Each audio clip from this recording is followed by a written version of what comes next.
Morning, sir. I-serve lang po namin yung warrant. Okay. Ako unang nagsampa. Ako unang nawaran. Ako ay as in, durog na durog. Lopez ka pa lalala, tatakutin mo pa ako. Sampal-sampalin ko pa ng titi sa mukha yan eh. Totoo ang baho mo. Totoo ang baho mo. Totoo ang baho mo. Galing ako ng Quezon City Prosecutor Office. Prosecutor Office. Ang dami na biktima nito. Ito yung simbolo ng kawalangan sa Pilipinas. Kaya ang pinakamagandang gawin ay manalangin tayo sa Diyos. Junior! Hindi ako makagago. Ay, naku, huwag kang babanggit ng galaw. Mabuhay tayo! At sa mga team kabahombre, putang ina nyo! Yan ay mula sa isang dekalibring tanga. Pinos di food poison yung kapatid mo. Wala akong kapatid. Wala akong kapatid. Wala akong kapatid. Alam niyo ba yung pangalan ni Jam? Anak ng nanay ko, kapatid ko. Anak ng nanay ko, kapatid ko. Alam niyo ba na bugbog sarado na tayo sa sobrang dami nating hearing? Oo.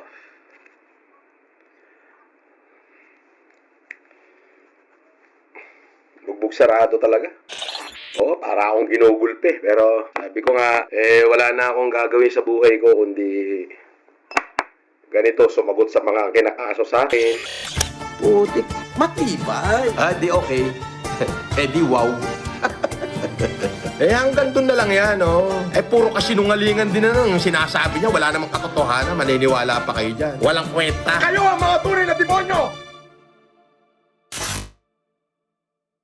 So what's up sa mga kahombre ko dyan? Makagago, what's up na naman nga pala to. At syempre mga kahombre ko, alam nyo na, today is the day kung saan atin pong muling tatalakayin ang the biggest ever kupal sa balat na social media. Alam nyo mga kahombre ko, sa totoo lang, akala ko nga ako na yung biggest ever na hinayupak, demonyo, tarantado sa internet, mga kahombre ko. Yun pala, si MG lang, yung persona lang, karakter lang yun, mga kahombre ko. Pero ito, this guy is the real deal, mga kahombre ko, ha? Walang iba kundi si Norman Mangusin, mga kahombre ko. At magre-recap lang tayo ng konti, ha? Kasi syempre, tumatagal, no? Nawawala sa eksena, nawawala sa limelight si Norman Mangusin. Ito na ho, ang ika-20 na content natin kay Norman Mangusin sa second phase ng kulong arc ni Norman. In fact, sa uling video, tinalakay natin ang ginawang pananakot ni Gusgusin sa abogado ni MG, mga kahombre ko.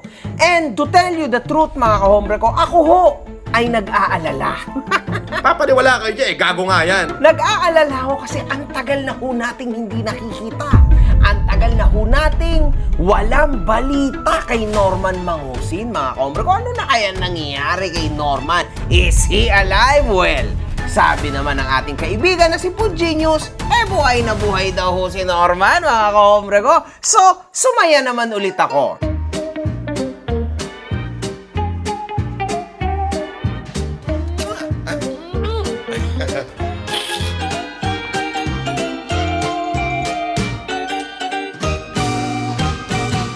Hinahanap niyo ba ako sa Facebook? Eto na ang bagong Facebook ko, mga kahombre ko. Follow niyo ako. Nananatiling tahimik si Gusgusin at wala pang bagong paramdam o live streaming. Simula pa noong April 27, mga kahombre ko. Minsan, chinecheck ko. Chinecheck ko kung buhay pa ba ito. Chinecheck ko yung kanyang mga newest comments. At minsan, mga kahombre ko, meron ako nakikita na nagko-comment 2 minutes ago, 1 hour ago, 5 hours ago. Obviously, bash. Kinabukasan, deleted na rin yun. So, at least nakakampanti ako. Hoy, buhay pa ang aking aso. So, okay lang to. Let's go, Norman. Kaya mo yan. Putik, matibay. Akala ko pa naman kasi wala tayong tigilan, Norman. Di ba, mga kahombre ko? Yun ang sinabi niya. Kaya ako naman, masaya. Akala ko lang. Ako, dapat di ako magla-live. Pero ipinangako ko kasi na 2 beses isang araw magla-live ako para lang murahin siya. Pokin ang ina niyang makagago siya. Kaya nag-live ako. Oh, di ba? Yun. Kayo naman. Di ba? Kayo naman masyado naman kayo nang Hindi, kaya ako nag-live kasi duty call. Alam mo ibig sabihin ng duty call? Si Ogag, mumurahin ko lang. Kinang ina mo, Ogag. Duwag ka. Wala kang bayag. 2 linggo na, wala pa waiver. Pero mga kahombre ko, may sasabihin din ako sa inyo. This is not for the hype anymore. Dati, sinabi ko na basta nakaka-100,000 views, tutuloy tayo. Ngayon, kahit 1,000 views na lang, it doesn't matter.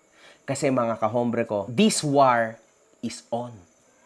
Wala na tayong magagawa doon, mga kahombre ko. Ang laban na ito, laban na ng totoo. At papatunayan ko sa inyo na totoo talaga ako. Kahit wala ng kwenta si Norman sa internet, it doesn't matter. Tuloy-tuloy pa rin po ang pagkakaso namin sa kanya. Para lang mahoyo talaga ang tao na ito ulit. At syempre, sobrang exciting nun. Ikaw, hiyahatid kita sa pintuan ni Satanas. Animal ka. Norman, FYI, walang umaatras ha sa nagkaso sa'yo ha. Wala ha. Eto yung unang beses mong makakaramdam ng hagupit ng mga kasuhan. Kasi kami yung kauna-unahan mong makakalaban sa korte na hindi ka aatrasan. Promise, man. Taga mo yan, Sabato! Kaya ang pinakamagandang gawin ay manalangin tayo sa Diyos. Wala. Or sa friendship ni Casper. Wala ka na kay FNM. Oo, wala na ako yan. Wala na ako kay boss.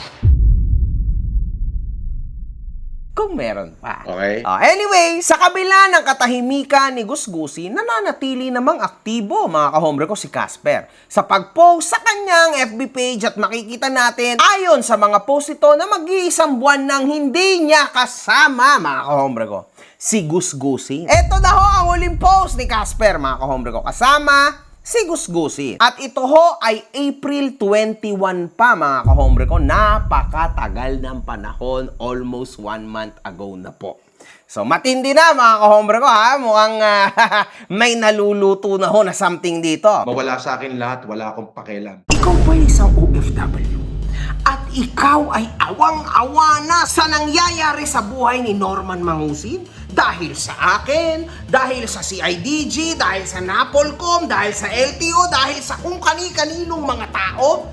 Aba, kung ganon, tamang-tama at nakikinig ka. Dahil meron akong iaalok sa'yo. At ayun, tatapsin! We are lucky dahil una sa lahat, mura na, lalong-lalo na may surprise pa ako sa'yo pag tinype mo o nilagay mo ang Makagago code sa tatapsin. Mga kahombre ko, sobrang nakakatuwa tong app na to dahil bukod sa napakatinding exchange rates nito, zero fees pa pagdating sa pagpapadala mo sa bangko at mobile wallets tulad ng GCash at Maya. 95% ng mga transaction ay dumadating agad just within 5 minutes. Napakasulit talaga nito, mga kahombre ko. Now, kung gusto mo mapadali ang buhay mo tulad ng mga sinabi ko, i-download mo na ang TapTapSend.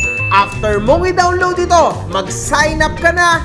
Pero syempre, mga kahombre ko, huwag mong kakalimutan ang promo code ko na Makagago nang magkaroon ka ng extra $20.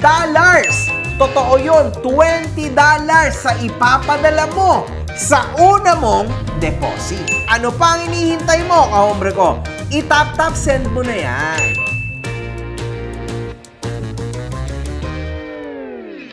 Mapapansin din ho na sa isa niyang post na tila may pinatatamaan ito at mukhang nagpaparinig, mga kahombre ko. Malaki kang kupal! Maraming nagaganap sa mundo. Ba't ganun pa rin ang paandar mo? Iba naman, nakakaumay na. Mahiya ka sa balat mo, kiningining ka. Alam ko naman na this was referred kay Norman Mangusin. Sino ba naman ang mahilig magpaandar sa internet? Ikaw naman, Casper, wag mo nang paikot-ikutin pa yung mga ulo ng mga tao, ha? Tulad ng pagpapaikot mo habang hinahalo mo yung taho. Ay, nako. Casper, delikado yan. Pag-usapan taho, mga kahombre ko, nawawala ho sa hulog si Casper. Sabi ni Haman Draco, Boss, shout out Casper. Isa ako sa nakasubaybay simula pa lang noong nagtago yan dahil nakatumba siya ng bagtataho. Solid. Bagtataho talaga. Totoo ba yan? Ano ba yan? Kaso yan. Kaso yan. Chismis yan lakad mo, pare. Pwede kayong ikaso yan, boss. Pwede mo ikaso yan. At syempre, dito sa nagpalipad kay Norman Jambusin. Shoutout sa'yo, paring Norman Jambusin. Mabuhay ka!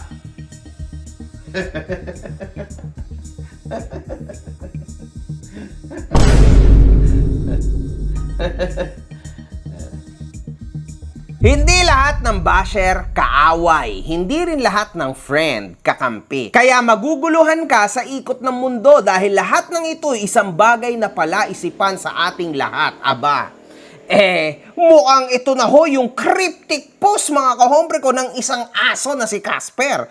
Matindi to mga kahombre ko. So ibig sabihin, para kay Casper, hindi lahat ng kaibigan ay kakampi.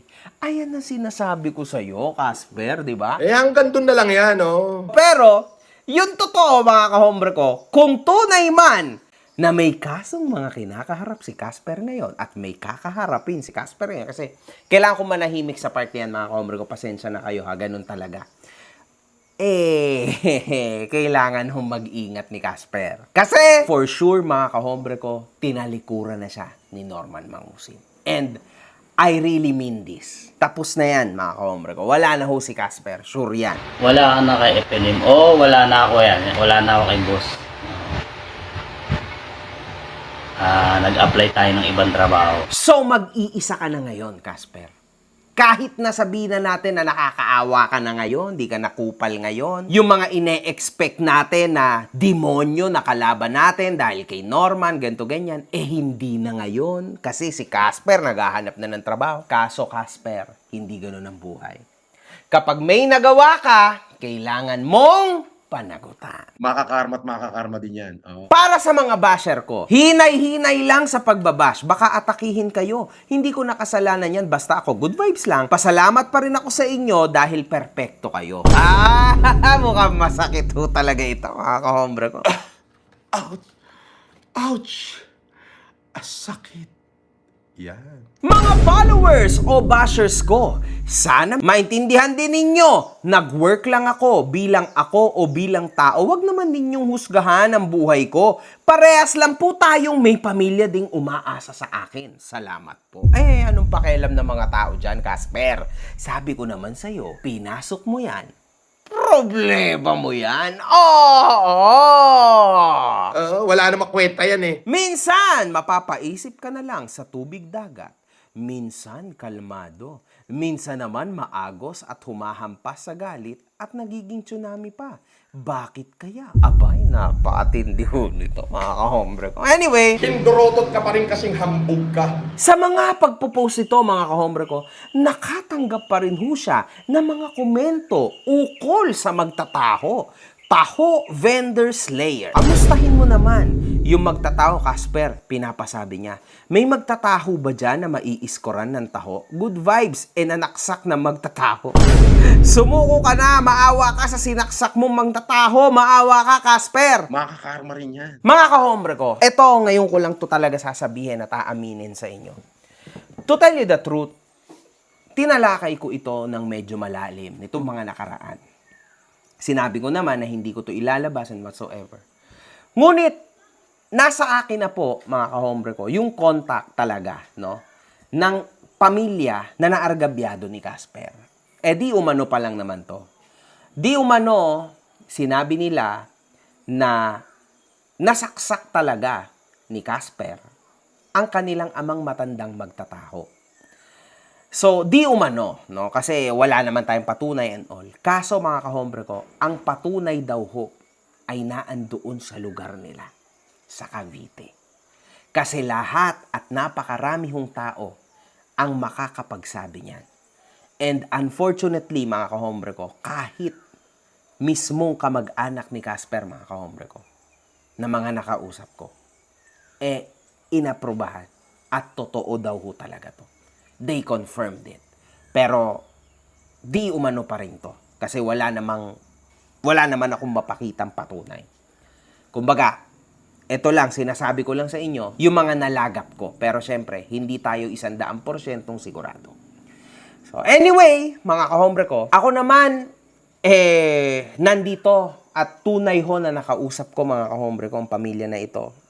Kung maririnig nyo lang sana yung recording, kaso ayoko pang ilabas ngayon, no?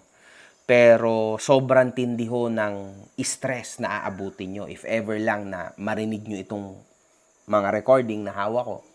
Kasi talagang nag-iiyak po ang pamilya at yung asawa mismo nung magtataho na yon, mga kahombre ko. Hanggang ngayon, hindi pa rin ho nila matanggap na gano'n na nangyari. Sabi ng mga tao, napakatagal na yan, ba't hindi nyo inaksyonan? Natakot daw ho kasi sila sa kanilang mga buhay. And in fact, sa panahon ngayon, as we speak, nasa Tagaytay na daw ho itong mga ito. Yung bahay nila sa Cavite, talagang iniwan na nila for a very long time. Simula nung nawala ang kanilang tatay sa kamay ng tao na ito, di umano. Ang tanging pinangahawakan na lang ng mga tao na ito ay yung mga taong makakapag-testify at makakapagturo na talagang si Casper at kitang-kita nila kasi umaga daw po nangyari to, mga kahombre ko, umaga. So, I don't know, man. As per them, parang away daw sa droga ito, di umano. So, yan ang sinabi, mga kahombre ko. So, let's move forward. Dahil sa mga komentong ito, hindi na nakapagpigil si Casper at naglabas na rin siya ng kanyang saloobin. Grabe talaga mga tulad ninyo kung makapaghusga kayo ng tao, gano'n na lang. Kung makapagsalita kayo, parang may ambag kayo sa buhay ko. Nagtatrabaho lang ako kay FLM kung ano-ano na mga pinagsasasabi ninyo. Bago kayo manira ng ibang tao, tingnan nyo muna ang mga sarili ninyo. Kung ano kayo at tama ba ginagawa nyo o sadyang ganyan na mga gawain ninyo. Ang manlait, manghusga at kung ano-ano na lang sinasabi ninyo, Diyos na lang bahala sa inyo. Pinangako naman ng Diyos yan eh. Huwag kang gaganti, bahala na ang Diyos ang gumawa ng paraan sa alam ng Diyos. Actually, Casper, dapat kinikilabutan ka sa mga salita mo na ito. Papaano naman yung nagawa mo? Doon sa matandang magtataho. Kung tunay man yun, di ba? At lalong-lalo na yung malaking butas na naiwan mo sa pamilya niya. Alam mo ba na meron siyang 2 o 3 anak na babae, Casper? And kahit hanggang ngayon, Casper, nakakaawa pa rin ang mga tao na yun. Kasi talagang naaalala pa rin nilang tatay nila at hindi pa rin nila nakuha ang hustisya sa'yo. Alam mo ba yun, Casper? Kinikilabutan ako habang binabasa ko yung kaugukan mong comment. Grabe, parang wala lang, no? Lupit talaga, mga kahombre ko. Grabe, no? Ang gagaling nila, di ba? Ayon din kay Fuji News, si Casper daw ay naghahanap na ng trabaho. Emergency hiring, tulungan si Friendly Ghost. Si Edmundo Casper Saranya, mga kahombre ko, dating driver or bodyguard ni Norman Mangusin aka Francis Leo Marcos. 2 buwan na siyang tinanggal sa trabaho, 3 buwan na pinangakuan ng sahod. At ngayon, parang multo na talaga siyang naglilibot sa Cavite looking for a job. Matagal na pong single, 51 years old, 5'7", 78 kilograms. Pwede nang maging personal driver, bodyguard o emergency ghostbuster ng inyong opisina, kumpanya or bahay. Kung may opening kayo for driver, bodyguard, all-around utility o kahit tagapuno lang ng tubig, PM nyo siya agad. Ayan mga kahombre ko, itinatanggi niya ho yan sa latest post niya.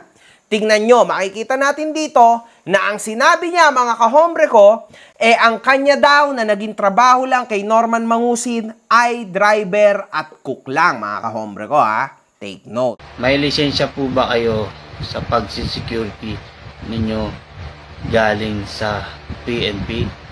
Alam ba ninyo bang illegal ang ginagawa at ginagawa ninyo? Ay sir, hindi po ako security sir. Opo. Ako po'y kusinero. Kusinero at caretaker ng bahay ni boss. Hindi po ako security boss. Okay sir, ayan. Buti sir na itanong nyo yan. Kusinero lang po ako. Tsaka caretaker ng bahay niya. Alam ko naman po yan, pag bodyguard kailangan talaga may lisensya kayo dyan. Alam ko po yan. Ngunit, mga kahombre ko, makikita ho natin dito sa resume niya na bodyguard po ang nakalagay. At ito na nga, Casper, ang ikakawasak mo kasi hindi kayo tinantanan, unfortunately for you, ng CIDG at NAPOLCOM. In fact, tuloy na tuloy ang kaso sa inyo. Kung hindi ka pa nakakatanggap ng sabina, Casper, kung sakali lang di ka pa nakakatanggap, mag-double check ka na. Puta, warrant of arrest yung susunod sa'yo. Ha? Kasi sigurado ako, Casper, na nakapagsimula na yung preliminary investigation. So kung ako sa'yo, Casper, mag-double, triple check ka na, mamaya niyan, mapagaya ka sa amo mo.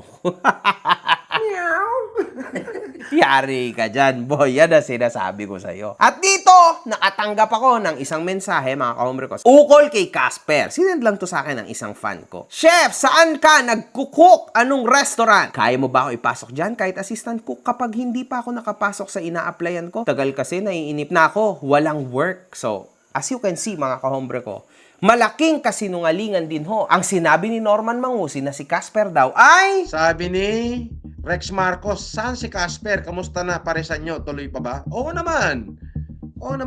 Bakasyon lang. Oo. Hindi ho nakabakasyon si Casper. Wala na si Casper kay Norman. Alam nyo, mga kahombre ko, to tell you the truth, napakaraming ikinaso ni Norman Mangusin sa akin. Sa Isabela, sa Parañaque, and all that.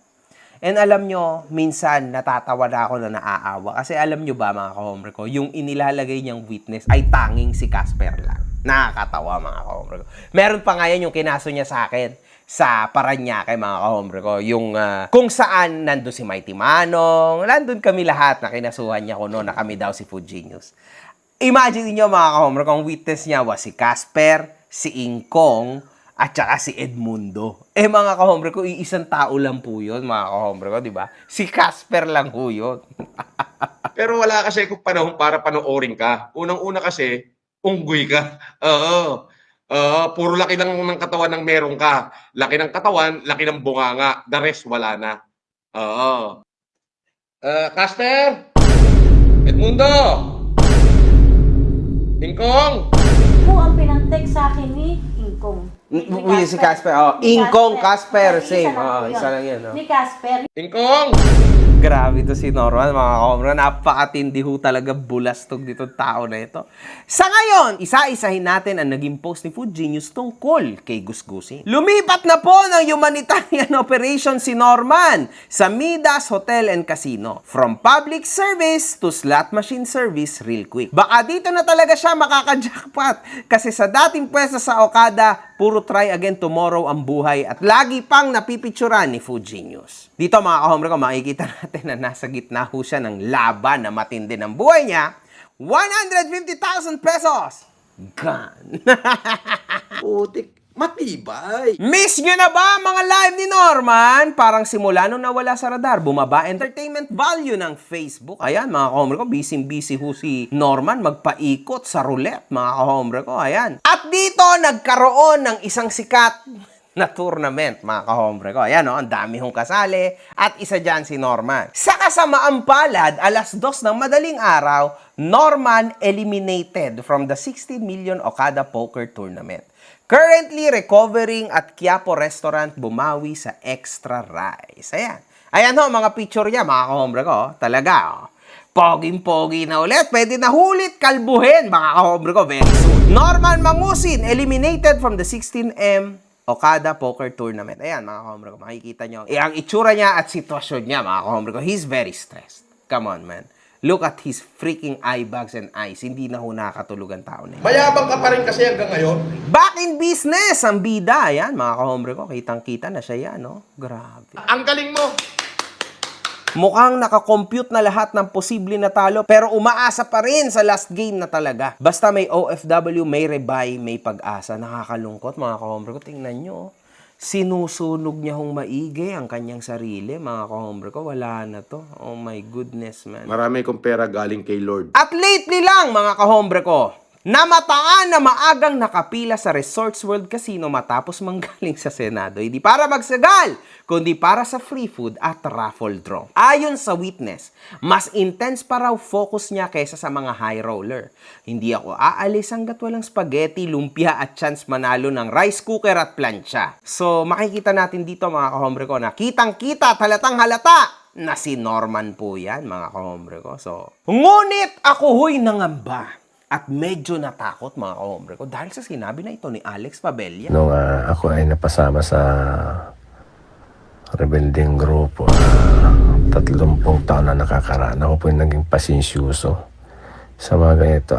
Ako po ay humawak ng isang brigada ng New People's Army dyan sa Quezon at natuto pa ako magpakumbaba, maging mahinahon dyan ang panahon na yun. Grabe! So, matindi pala at may connection pala ho ito sa NPA, mga kahombre ko. Aba, ako'y mananawagan yan. Kaya, Atty. Kalinisan at sa Napolcom, magkikita kami para itanong ko, kung delikado ba ito na si Alex Pabella pala? Ay, naku. Tas kung sino-sino din ang mga taong armado na pinapakita niya sa mga picture and may hawak sila na kung ano-anong armas, hindi ho ba delikado yun, mga kahombre ko? Naku, kailangan ipacheck ho ito kasi sa kanya mismo nang galing, mga kahombre ko. Alam nyo naman, ang mga taong may connection sa ganito, ipinakukulong ho yan, mga kahombre ko, kasi delikado. So, very good, Alex! One love! Good fucking vibes! One love, good fucking vibes. Yes, of course. Galingan mo pa, putang ina mo!